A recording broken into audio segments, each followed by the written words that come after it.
എല്ലാവർക്കും എൻ്റെ വിനീതമായ നമസ്കാരം. കുമാരനാശാൻ എന്ന സ്നേഹഗായകൻ. ഈ വിഷയത്തെക്കുറിച്ച് സംസാരിക്കുമ്പോൾ നമുക്കെല്ലാം അറിയാം, കടലോളം ആഴമുള്ള ആശയങ്ങളാലും കാവ്യബിംബങ്ങളാലും സമ്പന്നമാണ് ആശാന്റെ ഓരോ കൃതിയും. വായിക്കും തോറും ആഴവും പരപ്പും കൂടിക്കൂടി വരുന്ന കൃതികൾ. എന്നെപ്പോലെ മലയാളം എടുത്തു പഠിച്ചിട്ടില്ലാത്ത ഒരാൾക്ക് ഈ വിഷയം അവതരിപ്പിക്കുമ്പോൾ സ്വാഭാവികമായ ഉണ്ടാകാവുന്ന ഒരു ആശങ്ക, ആ ആശങ്കയോടെയാണ് ഞാൻ ഇതിലേക്ക് കടക്കുന്നത്. വാമൊഴിയായിട്ടാണ് ആശാനെ ആദ്യം ഞാൻ അറിഞ്ഞത്. കണ്ണടച്ചിരുന്നാൽ ഇപ്പോഴും അച്ഛൻ്റെ ശബ്ദത്തിൽ ചണ്ടാല ഭിഷുകിയും വീണപൂവും ചിന്താവിഷ്ടയായ സീതയും കരുണയും ഒക്കെ മനസ്സിലങ്ങനെ വന്നു നിറയും. അച്ഛൻ ചൊല്ലിക്കേൽപ്പിച്ചിരുന്ന ആശാൻ കവിതകൾ പിന്നെ അക്ഷരങ്ങളിലൂടെ അറിഞ്ഞു. മനപ്പാഠമായി പഠിച്ച് പദ്യം ചൊല്ലൽ മത്സരങ്ങളിലേക്ക്. ആ ബലമാണ് ഇങ്ങനെ ഒരു ഗഹനമായ വിഷയം, എന്നെ സംബന്ധിച്ചിടത്തോളം ഇത് ഗഹനമായ വിഷയമാണ്, അതിലേക്ക് കടക്കാൻ ധൈര്യം തന്നത്.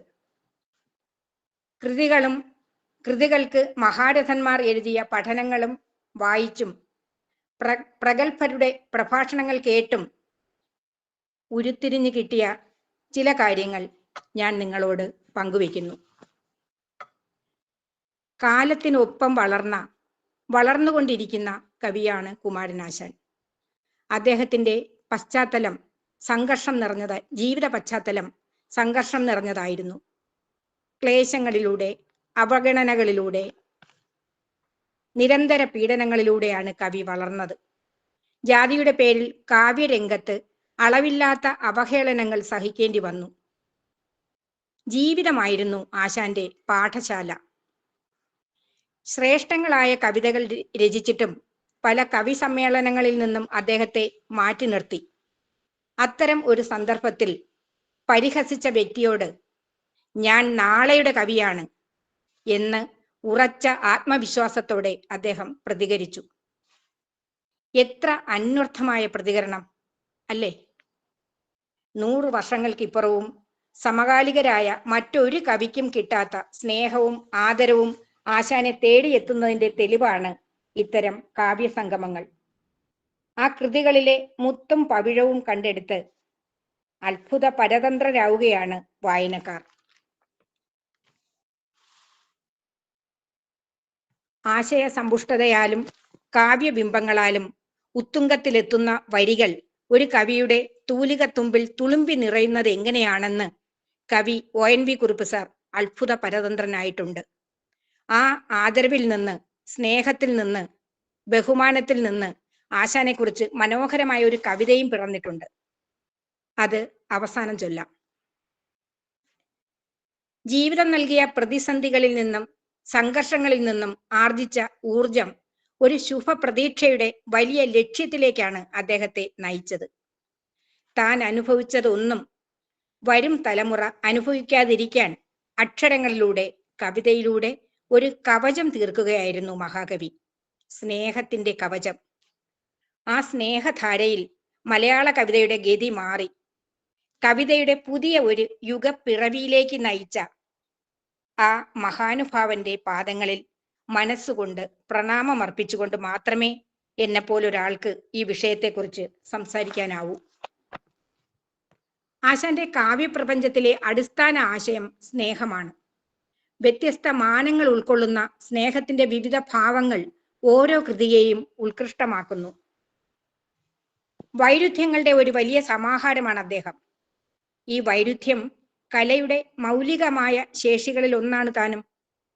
അതുകൊണ്ടാണ് ആശാൻ കൃതികൾ കാലത്തെ അതിജീവിക്കുന്നത്, ഓരോ കാലത്തോടും അതതിൻ്റെ നിലയിൽ സംവദിക്കുന്നത്. മുണ്ടശ്ശേരി മാസ്റ്റർ പറഞ്ഞതുപോലെ മനുഷ്യ കഥാനുഗായിത്വമാണ് ആശാന്റെ മുഖമുദ്ര. മനുഷ്യനും മനുഷ്യത്വവും പ്രധാനമാണ് അദ്ദേഹത്തിന്. ഭാവനയുടെ ഒരു മഹാചക്രവാളം നമുക്ക് മുന്നിൽ തുറന്നിട്ടിരിക്കുകയാണ് ഓരോ കൃതിയും. ആശാൻ കൃതികളിൽ സ്നേഹമെന്നത് രണ്ട് മനുഷ്യർക്കിടയിലെ സ്വകാര്യമായ ബന്ധത്തിന്റെ ഒരിടുങ്ങിയ തലമല്ല, മറിച്ച് മനുഷ്യവംശ സാഹോദര്യം സാധ്യമാക്കുന്ന ഒരു അഗാധ മൂല്യമാണ്. സ്നേഹത്തിലൂടെ ഈ ലോകത്തെ പുതുതായി സൃഷ്ടിക്കാമെന്ന് വീണപൂവ് മുതൽ കരുണ വരെയുള്ള കാവ്യങ്ങളിൽ ആശാൻ പറഞ്ഞു വെക്കുന്നുണ്ട്. പ്രണയത്തിന്റെയും പോരാട്ടത്തിന്റെയും കവിയാണ് ആശാൻ. ഇനി നമുക്ക് അദ്ദേഹത്തിന്റെ കൃതികളിലേക്ക് ഒന്ന് എത്തി നോക്കാം. വീണപൂവ് മലയാള കവിതയുടെ സഞ്ചാരത്തിന് ദിശാബോധം നൽകിയ കൃതിയാണ് വീണപൂവ്. അതൊരു കാവ്യവൃക്ഷമാണ്. ആ വൃക്ഷത്തിലെ വിത്തുകളാണ് നളിനി, ലീല, ദുരവസ്ഥ, ചണ്ടാലഭിഷുകി, ചിന്താവിഷ്ടയ സീത, കരുണ ഒക്കെയും. ആശാന്റെ പ്രണയം പരിപാവനമായ സ്നേഹത്തിന്റെ ഏറ്റവും ഉദാത്തമായ പര്യായമാണ്. അദ്ദേഹം സാമ്പ്രദായികതയിൽ നിന്ന് സമകാലീനതയിലേക്ക് വന്നു. ഗുരുദേവ ദർശനത്തിന്റെ ആഴമേറിയ സ്വാധീനം ആശാൻ കൃതികളിൽ തെളിയുന്നു. വീണപൂവിൽ ആശാൻ സൗന്ദര്യം എന്ന അനുഭവത്തെ മുൻനിർത്തി ചില പുതിയ കാര്യങ്ങൾ പറയുന്നു. ചേതോഹരങ്ങൾ സമജാതികളാം സുമങ്ങൾ ഏതും സമാനമഴകുള്ളവയെങ്കിലും നീ ജാതാനുരാഗമൊരുവന്നു മിഴിക്ക് വേദ്യമേതോ വിശേഷ സുഭഗത്വവും ആർന്നിരിക്കാം. ജാതാനുരാഗമൊരുവന് മിഴിക്കു വേദ്യമേതോ വിശേഷ സുഭഗത്വവും ആർന്നിരിക്കാം. അനുരാഗിയായ ഒരാൾക്ക് മാത്രം അനുഭവവേദ്യമായിട്ടുള്ള ഒരു സവിശേഷ ഭംഗി ഈ പൂവിന് കൈവന്നിട്ടുണ്ട് എന്ന് ആശാൻ പറയുന്നു. സൗന്ദര്യം ഒരു പൊതു കാഴ്ചയല്ലാതാവുന്നു. ഒരു വസ്തുഗുണമായല്ലാതെ ഒരു ആന്തരിക ഗുണമായി സൗന്ദര്യം മാറുന്നു.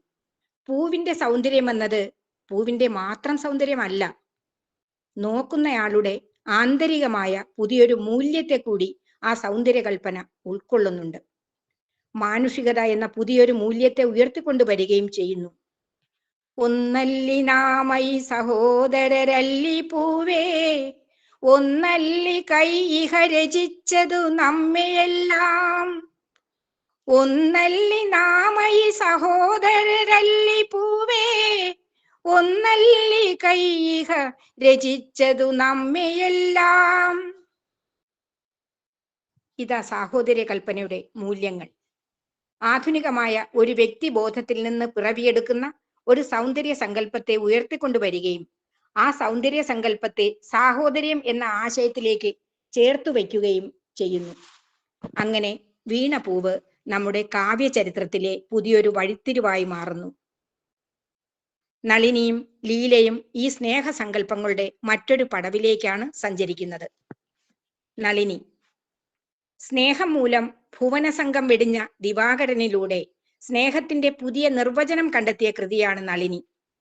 ഇതിലെ കഥാവസ്തു കൽപ്പിതമാണ്. അസാധാരണമായ രീതിയാണ് അവലംബിച്ചിരിക്കുന്നത്. സ്നേഹത്തെ സാമൂഹികമായ ക്രമങ്ങൾക്ക് അപ്പുറത്തേക്ക് കൈപിടിച്ചുകൊണ്ടു പോകുന്ന ഒരു മൂല്യമായി വികസിപ്പിക്കുന്നുണ്ട്. ദിവാകരനെ തേടി ഇറങ്ങുന്ന നളിനി ദിവാകരൻ അടുത്തെത്തുന്ന സന്ദർഭത്തിൽ കണ്ടതില്ലവർ പരസ്പരം മരം കൊണ്ടു നേർവഴി മറഞ്ഞിരിക്കയാൽ രണ്ടുപേരും അകതാരിലാർന്നിതുൾക്കണ്ട കാൺക ഹഹ ബന്ധവൈഭവം. രണ്ടുപേരും അകതാരിലാർന്നിതുൾക്കണ്ട കാൺക ഹഹ ബന്ധവൈഭവം. ഈ ബന്ധവൈഭവം, ഈ അനുരാഗം രണ്ടു മനുഷ്യർ തമ്മിലുള്ള പരസ്പരാകർഷണത്തിന്റെ കഥയല്ല, മറിച്ച് ആന്തരികമായ അനന്യതകളുള്ള ഒരു വ്യക്തി അതേ ആന്തരികമായ അവസ്ഥയിലുള്ള മറ്റൊരു വ്യക്തിയുമായി പുലർത്തുന്ന അത്രമേൽ സവിശേഷമായ ബന്ധം, അതിൻ്റെ അനുഭവ മൂല്യം. നളിനി അഥവാ ഒരു സ്നേഹം എന്ന കൃതിയിലൂടെ ആശാൻ പറയുന്നത് സവിശേഷമായ സ്നേഹത്തെക്കുറിച്ചാണ്, സാമാന്യമായ സ്നേഹത്തെക്കുറിച്ചല്ല. ആ സവിശേഷ സ്നേഹത്തിന് നമ്മുടെ സാമൂഹിക ക്രമങ്ങൾക്ക് കുറുകെ നീന്താനുള്ള സ്നേഹത്തിന്റെ ആദർശാത്മകമായ മൂല്യത്തിന്റെ ശക്തിയുണ്ട്. ഭൗതിക ജീവിതത്തിന്റെ എല്ലാ പ്രലോഭനങ്ങളിൽ നിന്നും മുക്തനായി നിൽക്കുകയാണ് ദിവാകരൻ. പക്ഷേ ദിവാകരനില്ലാത്ത ജീവിതം നളിനിക്ക് സാധ്യമായില്ല. നളിനി ദിവാകരന്റെ കാൽക്കൽ വീണു കേഴുന്നു. എന്റെ ഏകധനമങ്ങ്, ജീവനങ്ങ്, എന്റെ ഭോഗമതും എന്റെ മോക്ഷവും, എന്റെ ഈശ ദൃഢമീ പദാംബുജത്തിന്റെ സീമ, ഇത് പോകിലില്ല ഞാൻ. എന്റെ ഈശ ദൃഢമീ പദാംബുജത്തിന്റെ സീമ, ഇത് പോകിലില്ല ഞാൻ. പ്രണയത്തിന്റെ ജ്വലനത്തിൽ കേഴുകയാണ് നളിനി. നളിനിയിൽ തുടിക്കുന്ന സ്നേഹമാകട്ടെ അതിവിശുദ്ധവും അഭൗമവുമായ ഒരു തലത്തിലെത്തി നിൽക്കുന്നു. ഇങ്ങനെ തന്റെ ആത്മഭാവം പ്രകടമാക്കുന്ന നളിനിയോട് ദിവാകരയോഗി പറയുന്നു: സ്നേഹമാണഖില സാരമൂഴിയിൽ, സ്നേഹസാരമിഹ സത്യമേകമാം. സ്നേഹമാണഖില സാരമൂഴിയിൽ, സ്നേഹസാരമിഹ സത്യമേകമാം. നിർവേദത്തിലും പ്രണയം ഒരു ശക്തിയാണ്. ഗുരുവിന്റെ മാനസപുത്രനായ ആശാനിൽ ആ സ്വാധീനത്തിന്റെ ആഴം എത്രയെന്ന് ഈ വരികളിൽ സ്പഷ്ടം. ഗുരുദേവൻ ജീവിതത്തെ പ്രണയിച്ചത് കൊണ്ടാണ് ഇന്ന് കാണുന്ന കേരളം ഉണ്ടായത്. ബോധോദയം കൈവന്നപ്പോൾ അത് തന്റെ മാത്രം സ്വന്തമല്ലെന്നും താഴെ അറ്റത്തെ പതിത ജനകോടികൾക്ക് കൂടി ജീവിതമെന്ന മഹത്തായ അമൃതം പകർന്നു നൽകണമെന്നും ഗുരുദേവൻ തീരുമാനിച്ചു. ഗുരുദേവന്റെ സ്വാധീനത്തിൽ നിന്നാണ് ആത്മീയതയുടെ അംശം ആശാന് പകർന്നു കിട്ടിയത്. ഭൗതികതയ്ക്ക് ആത്മീയതയുടെ അധിക ശക്തി നൽകിയ കവിയാണ് കുമാരനാശാൻ. ലീല. പ്രണയപരവശേ ശുഭം നിനക്ക്, ഉണരുക ഉണ്ടൊരു ദിക്കിൽ നിൻ പ്രിയൻ. ഗുണവതി നെടുമോഹനിദ്ര വിട്ടുണരുക ഞാൻ സഖി നിന്റെ മാധവി. ഗുണവതി നെടുമോഹനിദ്ര വിട്ടുണരുക ഞാൻ സഖി നിന്റെ മാധവി. ഇങ്ങനെ ആരംഭിച്ചുകൊണ്ട് സ്നേഹത്തെ അതിതീവ്രമായ പ്രണയാനുഭവമാക്കി മാറ്റുകയാണ് കവി. ലൗകിക രീതിയിൽ സാധുവല്ലാത്ത സ്നേഹസങ്കല്പത്തെ സാമൂഹിക ശ്രേണികളെയും സാമൂഹികമായ അസമത്വങ്ങളെയും മറികടന്നു പോകുന്ന ഒരു ആദർശ സ്ഥാനമെന്ന നിലയിലേക്ക് ഉയർത്തുകയാണ്. അനുരാഗത്തിന്റെ പ്രണയത്തിന്റെ ദാർഢ്യത്തെക്കുറിച്ച് ആശാൻ എഴുതി: പഴകിയ തരുവല്ലി മാറ്റിടാം, പുഴയൊഴുകും വഴി വേറെയാക്കിടാം. കഴിയുമവ മനസ്സിമാർ മനസ്സൊഴിവതശക്യമൊരാളിലൂന്നിയാൽ. മനസ്സിമാർ മനസ്സൊഴിവതശക്യം ഒരാളിലൂന്നിയാൽ. മനസ്സിമാരുടെ മനസ്സ് ഒരാളിലൂന്നിയാൽ അതിനെ മാറ്റാൻ സാധ്യമല്ല. ലീലയുടെ അവസാന ഭാഗത്ത് ആരും തോഴി ഉലകിൽ മറയുന്നില്ല, മാംസം വെടിഞ്ഞാൽ തീരുന്നില്ലീ പ്രണയജടിലം ദേഹിതൻ ദേഹബന്ധം. പ്രണയജടിലം ദേഹിതൻ ദേഹബന്ധം. മനുഷ്യാവസ്ഥയെക്കുറിച്ചുള്ള ഏറ്റവും വലുതായ വിശദീകരണമാണ് പ്രണയജടിലം ദേഹിതൻ ദേഹബന്ധം. സ്നേഹനിർഭരമായിരിക്കുന്നു എന്നതിലാണ് ആത്മാവിന്റെ അനശ്വരത. അതെ, പ്രണയജടിലം എന്നതിലാണ്. ചണ്ടാല ഭിക്ഷുകി. സർവസമുദായ സാഹോദര്യം ലക്ഷ്യം വെച്ചാണ് ആശാൻ ദുരവസ്ഥയും ചണ്ടാല ഭിക്ഷുകിയും അവതരിപ്പിച്ചിട്ടുള്ളത്. മാനവികത എന്ന ഗുരുവിന്റെ ഏകമതം സ്പഷ്ടീകരിക്കുകയാണ് ആശാന്റെ ലക്ഷ്യം. ചണ്ടാലിയായതിനാൽ, നീചനാരിയായതിനാൽ ഭിക്ഷുവിന് ദാഹജലം നൽകാൻ മടിച്ച മാതങ്കിയോടുള്ള ഭിക്ഷുവിന്റെ സ്നേഹമസൃണവും വിവേചനരഹിതവുമായ വാക്കുകൾ മനുഷ്യൻ ഏകജാതിയാണെന്നും സ്നേഹം ഏകമതമാണെന്നും പറയാതെ പറഞ്ഞു വെക്കുന്നു. അധമബോധത്തിൽ കഴിഞ്ഞിരുന്ന മാതങ്കിയെ സ്നേഹത്തിന്റെ പ്രബുദ്ധതയിലേക്ക് ഉയർത്തുന്നു. ആനന്ദ ഭിക്ഷുവിന്റെ വാക്കുകൾ കേട്ട് ദാഹജലം നൽകിയ മാതങ്കി ആനന്ദ ഭിക്ഷു തന്റെ ആത്മാവ് തന്നെയാണെന്ന് തിരിച്ചറിയുന്നത് പ്രണയ അന്വേഷണത്തിന്റെ വഴിയാണ്. ഏതോ ഒരു ആന്തരിക ശക്തിയുടെ സ്വാധീനത്താൽ വീട് വിട്ടിറങ്ങുന്ന മാതങ്കി ബുദ്ധാശ്രമത്തിൽ എത്തിച്ചേരുന്നു. ആശ്രമത്തിൽ അവൾക്ക് നിർലോഭം ചൊരിഞ്ഞു കിട്ടുന്ന സ്നേഹവും ഉപദേശങ്ങളും അവളെ ധന്യയാക്കി. ആശ്രമത്തിലെ ശ്രമണിയായി നിയമങ്ങളനുസരിച്ച് ഉയർന്ന ജാതിയിലുള്ളവർക്കൊപ്പം മാതങ്കി ജീവിച്ചു തുടങ്ങി. ആത്മീയതയുടെ മണ്ഡലം സ്ത്രീക്ക് അപ്രാപ്യമാണെന്ന പുരുഷ വീക്ഷണത്തിനെതിരായ ഒരു കലാപം കൂടിയാണിത്. ബ്രാഹ്മണർക്കൊപ്പം ചണ്ടാല സ്ത്രീയെ താമസിപ്പിക്കുന്നതിൽ രോഷം പൂണ്ടവർ വാർത്ത നാടുനീളെ പരത്തി. പരാതി രാജസന്നിധിയിലെത്തി. രാജാവ് ബുദ്ധാശ്രമത്തിലെത്തി. രാജാവിനോട് ശ്രീബുദ്ധന്റെ വാക്കുകൾ: സ്നേഹത്തിൽ നിന്നുദിക്കുന്നു ലോകം, സ്നേഹത്താൽ വൃത്തി തേടുന്നു. സ്നേഹം താൻ ശക്തി ജഗത്തിൽ സ്വയം, സ്നേഹം താൻ ആനന്ദമാർക്കും. സ്നേഹം താൻ ജീവിതം ശ്രീമൻ, സ്നേഹവ്യാഹരി തന്നെ മരണം. സ്നേഹം നരകത്തിൻ ദ്വീപിൽ സ്വർഗഗേഹം പണിയും പടുത്വം. അമ്മ തൻ നെഞ്ഞു ഞരമ്പിൽ തങ്ങി ചെമ്മേ ചെഞ്ചോരയെ തന്നെ അമ്മിഞ്ഞത്തൂവമൃതാക്കും മൈത്രി നമ്മോടതോതുന്നു രാജൻ. അമ്മ തൻ നെഞ്ഞു ഞരമ്പിൽ തങ്ങി ചെമ്മേ ചെഞ്ചോരയെ തന്നെ അമ്മിഞ്ഞത്തൂവമൃതാക്കും മൈത്രി നമ്മോടതോതുന്നു രാജൻ. ആശാൻ കവിതകളിലെ പ്രപഞ്ചത്തിന്റെ അടിപ്പടവായി തീർന്ന ഒരാശയം. സ്നേഹമാണ് അഖിലസാരമൂഴിയിൽ, സ്നേഹവ്യാഹതി തന്നെ മരണം. അമ്മതൻ നെഞ്ഞു ഞരമ്പിൽ തങ്ങി ചെമ്മേ ചെഞ്ചോരയെ തന്നെ അമ്മിഞ്ഞത്തൂവ് അമൃതാക്കും മൈത്രി. ഈ മൈത്രിയാണ് സ്നേഹത്തിന്റെ തെളിവ്. നെഞ്ഞു ഞരമ്പിലെ ചോരയിൽ നിന്ന് അമ്മിഞ്ഞപ്പാലിനെ രൂപപ്പെടുത്തുന്ന മാനുഷികമായ സ്നേഹശക്തി, സർവചരാചരങ്ങളോടുമുള്ള സ്നേഹം, ആ മൈത്രിയാണ് ആശാൻ കവിതകളിൽ ആഴത്തിൽ വേരുറച്ചു നിൽക്കുന്നത്. ഒന്നല്ലി നാമൈ സഹോദരല്ലി പൂവേ എന്ന് വീണപൂവിൽ പറയുന്നതും ഇതേ മൈത്രിയാണ്.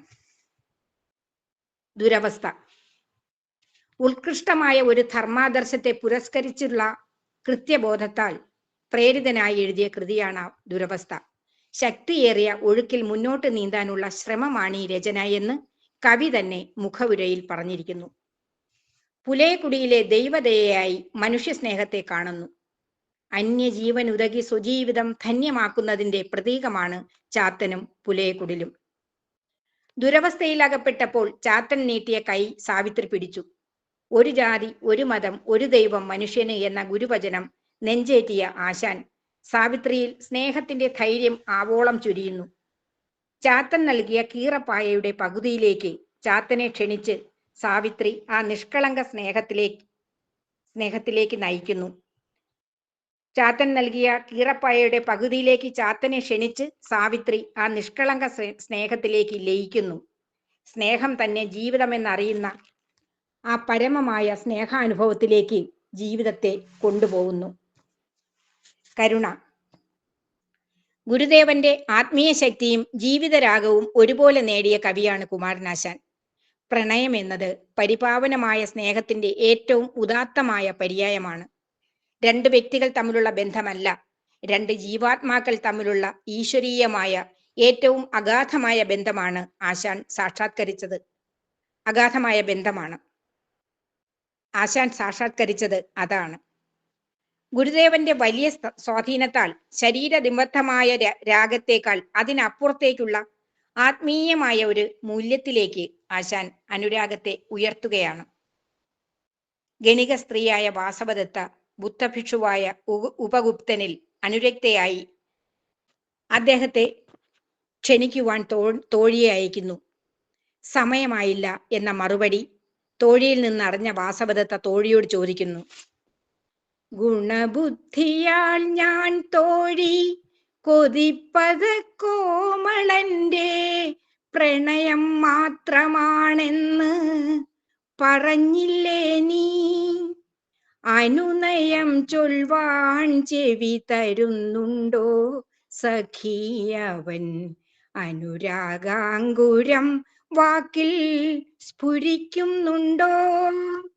അനുനയം ചൊൽവാൻ ചെവി തരുന്നുണ്ടോ സഖീയവൻ അനുരാഗാങ്കുരം വാക്കിൽ സ്ഫുരിക്കുന്നുണ്ടോ? ഇങ്ങനെ ഉപഗുപ്തനോടുള്ള പ്രണയത്താൽ വാസവദത്ത ഉഴലുകയാണ്. ഒടുവിൽ മാംസപിണ്ഡമായി ശ്മശാനത്തിൽ കിടക്കുന്ന വാസവദത്തയെ കാണാൻ ഉപഗുപ്തൻ എത്തുമ്പോൾ അപ്പോൾ പോലും അക്കിടപ്പിലുമവളായുവമുനിയെ വീക്ഷിപ്പാൻ പൊക്കിടുന്നു തല രാഗവൈഭവം കണ്ടോ? രാഗവൈഭവത്താൽ ആ കിടപ്പിലും അക്കിടപ്പിലുമവളായുവമുനിയെ വീക്ഷിപ്പാൻ പൊക്കിടുന്നു തല രാഗവൈഭവം കണ്ടോ? രാഗവൈഭവത്താൽ ആ കിടപ്പിലും വാസവദത്ത യുവയോഗിയെ വീക്ഷിപ്പാൻ തലപൊക്കുന്നു. ഉപഗുപ്തൻ പ്രണയത്തിന്റെ ബുദ്ധതത്വം ഉപദേശിക്കുന്നു. ആത്മാവിന് ആത്മാവിനോട് തോന്നുന്ന, ജീവന് ജീവനോട് തോന്നുന്ന ഉത്കടമായ സ്നേഹത്തിന്റെ പേരാണ് പ്രണയം. അത് സാക്ഷാത്കരിക്കപ്പെടുമ്പോൾ ഈശ്വരൻ തന്നെയാണ് അവനവനിൽ സാക്ഷാത്കരിക്കപ്പെടുന്നത്. വാസവദത്ത ഈശ്വരീയതയിലേക്കാണ് മടങ്ങിപ്പോയത്. ഇവിടെ മരണം തന്നെ പ്രണയമാകുന്നു. അതോടെ മരണം അമൃതമായി തീരുന്നു. ചിന്താവിഷ്ടയായ സീത. സീതയുടെ രാമനോടുള്ള സ്നേഹഭാവത്തെ മുൻനിർത്തിക്കൊണ്ട് തന്നെ ബ്രാഹ്മണ്യത്തിന്റെ, രാജത്വത്തിന്റെ, പുരുഷ മേധാവിത്വത്തിന്റെ രണ്ട് മൂല്യ വ്യവസ്ഥകളെ സീത ചോദ്യം ചെയ്യുന്നു. രാമനും സീതയും തമ്മിലുള്ള ആഴമേറിയ സ്നേഹത്തെ എപ്പോഴും മാനിക്കുന്ന ഒരാളായിട്ടാണ് സീത ആ കാവ്യത്തിൽ നിൽക്കുന്നത്. ഒരു ദമ്പതിമാരുമൂഴിയിൽ കരുതാത്തോരു വിഭക്ത ലീലയിൽ മരുവീ ഗതഗർവർ ഞങ്ങളങ്ങിരുമെയ്യാർന്നൊരു ജീവി പോലവേ. ഒരു ദമ്പതിമാരുമൂഴിയിൽ കരുതാത്തോരു വിഭക്ത ലീലയിൽ മരുവീ ഗതഗർവർ ഞങ്ങളങ്ങിരുമെയ്യാർന്നൊരു ജീവി പോലവേ എന്ന് പഞ്ചവടിയിലെ ജീവിതം സീത ഓർക്കുന്നു. സഹജാമലരാഗമേ മനോഗുഹയേലും സ്ഫുടരത്നമാണു നീ. മഹനീയമതാണ് മാറിലുൺമഹമാത്മാവണിയുന്ന ഭൂഷണം. മഹനീയമതാണ് മാറിലുൺമഹമാത്മാവണിയുന്ന ഭൂഷണം. ഇങ്ങനെ രാമനോടൊത്ത് വനത്തിൽ കഴിഞ്ഞ വേളയിലെ പരസ്പര സ്നേഹത്തെ, പ്രണയത്തെ സീത നെഞ്ചേറ്റുന്നു. സംഘർഷഭരിതമാണ് സീതയുടെ മനസ്സ്. ഒരു ഭാഗത്ത് രാമനോടുള്ള അകളങ്കമായ സ്നേഹത്തിന്റെ അലകളങ്ങനെ ഉയരുന്നു. മറുഭാഗത്ത് തന്നെയും തന്റെ സ്നേഹത്തെയും അനാഥമാക്കിയ ബ്രാഹ്മണ്യത്തിനും രാജത്വത്തിനും സ്ത്രീ വിരുദ്ധതയ്ക്കും എതിരായ വിമർശനത്തിന്റെ ആഴമേറിയ മുഴക്കങ്ങൾ പ്രതിധ്വനിക്കുന്നു. ഇനിയും ഒരു ഭാഗത്ത് പ്രപഞ്ചത്തോട് പുലർത്തുന്ന സഹഭാവത്തിന്റെ, സഹാനുഭൂതിയുടെ, സ്നേഹത്തിന്റെ പരമമായ ഒരു ലോകമങ്ങനെ ഇതൾ വിടരുന്നു. വനത്തിൽ കഴിയുമ്പോൾ അനുജൻ ലക്ഷ്മണന് രാമനോടും സീതയോടുമുള്ള അനന്യമായ സ്നേഹ ബഹുമാനത്തെക്കുറിച്ച് ഓർക്കുന്നിടത്ത് സീതയ്ക്ക് അനുജനോടുള്ള സ്നേഹം കവിഞ്ഞൊഴുകുന്നുണ്ട്. വിടുകൻ കഥ വത്സ വാഴുക നീ നെടുനാളഗ്രജനേക ബന്ധുവായി. ഇടരന്യെ അഗുണോത്കരം തടവും ബന്ധുജനങ്ങളോടുമേ. വിടുകൻ കഥ വത്സ വാഴ്ക നീ നെടുനാളഗ്രജനേക ബന്ധുവായി. ഇടരന്യെ അഗുണോത്കരം തടവും ബന്ധുജനങ്ങളോടുമേ. സീതാകാവ്യത്തിന്റെ അവസാന ഭാഗം എത്തുമ്പോൾ സീത പ്രകൃതിയോട്, സൂര്യനോട്, ചന്ദ്രനോട്, നക്ഷത്രങ്ങളോട്, തനിക്ക് പ്രത്യക്ഷമായും അല്ലാതെയും സ്നേഹം പകർന്നു തന്ന എല്ലാറ്റിനോടും യാത്ര പറയുന്ന ഭാഗം സഹൃദയരുടെ ഹൃദയം കവരും.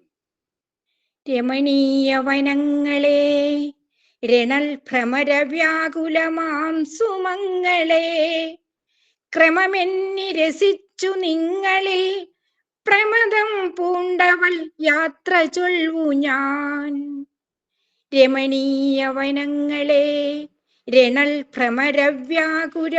വ്യാകുലമാം സുമങ്ങളെ, ക്രമമെന്നി രസിച്ചു നിങ്ങളിൽ, പ്രമദം പൂണ്ടവൾ യാത്ര ചൊൽവു ഞാൻ. യാത്ര ചോദിക്കുന്ന ഓരോ ശ്ലോകവും അത്രമേൽ ഹൃദയാവർജകമാണ്. എങ്ങനെയായിരിക്കും ഇങ്ങനെയുള്ള വരികളിലേക്ക് ഒരു കവി ചെന്നു എത്തുക എന്ന് അതിശയം തോന്നിപ്പോകുന്ന വരികൾ. കവിത സ്വയം മറന്നെഴുതിപ്പോകുന്ന സന്ദർഭങ്ങൾ. രാമനോടുള്ള സ്നേഹം നിലനിൽക്കെ തന്നെ കൊട്ടാരത്തിലെത്തിയ രാജാവായ രാമന് വന്നു ചേർന്ന മാറ്റത്തെക്കുറിച്ച് പറഞ്ഞുകൊണ്ട് സീതയോട് രാമൻ ചെയ്തതൊന്നും രാമന്റെ കുറ്റമല്ലെന്നും, സീതയോട് രാമന് ഇല്ലാഞ്ഞിട്ടല്ലെന്നും, രാമന്റെ പാരമ്പര്യത്തിന്റെ കുറ്റമാണെന്നും സീത പറയുന്നു. അതുകൊണ്ട് തന്നെ താൻ ഉയർന്നു പോകുന്ന ഔന്നത്യത്തിലേക്ക് രാമനും എത്തിച്ചേരുമെന്നും സീത പറയുന്നു. രുചയാൽ പരിപക്വസത്വനായി നിജഭാരങ്ങളൊഴിഞ്ഞു ധന്യനായി, അജപൗത്ര ഭവാനുമെത്തുമേ ഭജമാനൈക വിഭാവ്യമിപ്പദം.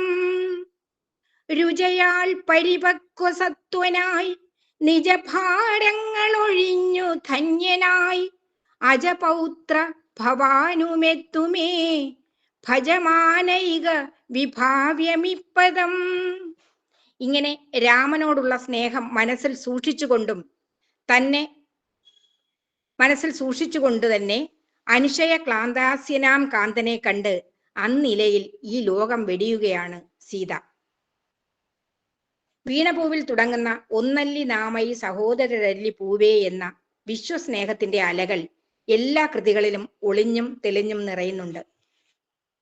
തുടക്കത്തിൽ ഞാൻ സൂചിപ്പിച്ച ഒരു കവിത ONV സാർ ആശാനെ കുറിച്ച് എഴുതിയത്, അതിലെ ഓരോ വരിയും എത്രമേൽ ആഴത്തിൽ കുമാരനാശാൻ എന്ന മനുഷ്യനെയും കുമാരനാശാൻ എന്ന മഹാകവിയെയും അറിഞ്ഞിട്ട് എഴുതിയതാണെന്ന് അത്ഭുതം തോന്നും. ആശാൻ കൃതികളോട് ONV സാറിന് എത്ര ആദരവുണ്ടായിരുന്നു എന്നുകൂടി ഈ കവിത നമ്മോട് പറയുന്നു. തരങ്കിണിയിൽ കാസറ്റിലെ യേശുദാസിന്റെ ഗാനമായാണ് അത് ആദ്യം മനസ്സിൽ നിറഞ്ഞിരുന്നത്. ആ ഗാനം എപ്പോഴും അനുഭൂതിദായകമായിരുന്നു. ഈയിടെയാണ് അത് മനസ്സിലാക്കിയത് കുമാരനാശാനെ കുറിച്ച് എഴുതിയ കവിതയാണ്. അതറിഞ്ഞതിന് ശേഷം കേട്ടപ്പോൾ ആ ഗാനത്തിന്റെ മധുരിമ ഇരട്ടിച്ചു. കുമാരനാശാൻ എന്ന പേരിൽ ONV സാർ എഴുതിയ ആ കവിത ഗാനമായാണ് പിന്നീട് തരങ്കിണി ഇറക്കിയത്. അത് ഞാൻ പാടുന്നു. പറയൂ നിൻ ഗാനത്തിൽ നുകരാത്ത തേനിന്റെ മധുരിമയെങ്ങനെ വന്നു? പറയൂ നിൻ ഗാനത്തിൽ നുകരാത്ത തേനിന്റെ മധുരിമയെങ്ങനെ വന്നു? നിശയുടെ മടിയിൽ നീ വന്നു പിറന്നോരാ നിമിഷത്തിൻ ധന്യതയാലോ. അതെ, കുമാരനാശാൻ പിറന്നു വീണപ്പോൾ അദ്ദേഹത്തിന്റെ നെറുകയിൽ പിറന്നു വീണ നിമിഷത്തിന്റെ ധന്യത കൊണ്ടാണോ ഇത്രയും മനോഹരമായ വരികൾ എഴുതാൻ കഴിയുന്നതെന്ന് അത്ഭുതപ്പെട്ടു പോവുകയാണ് ONV സാർ. പരമപ്രകാശത്തിനൊരു ബിന്ദു ആരോ നിന്നെറുകയിലെത്തിക്കയാലോ, കരളിലെ ദുഃഖങ്ങൾ വജ്രശലാകയാൽ ഇരുൾ കീറിപ്പായുകയാലോ. പറയൂ നിൻ ഗാനത്തിൽ നുകരാത്ത തേനിന്റെ മധുരിമയെങ്ങനെ വന്നു? പറയൂ നിൻ ഗാനത്തിൽ കേൾക്കാത്ത രാഗത്തിൻ മധുരിമയെങ്ങനെ വന്നു?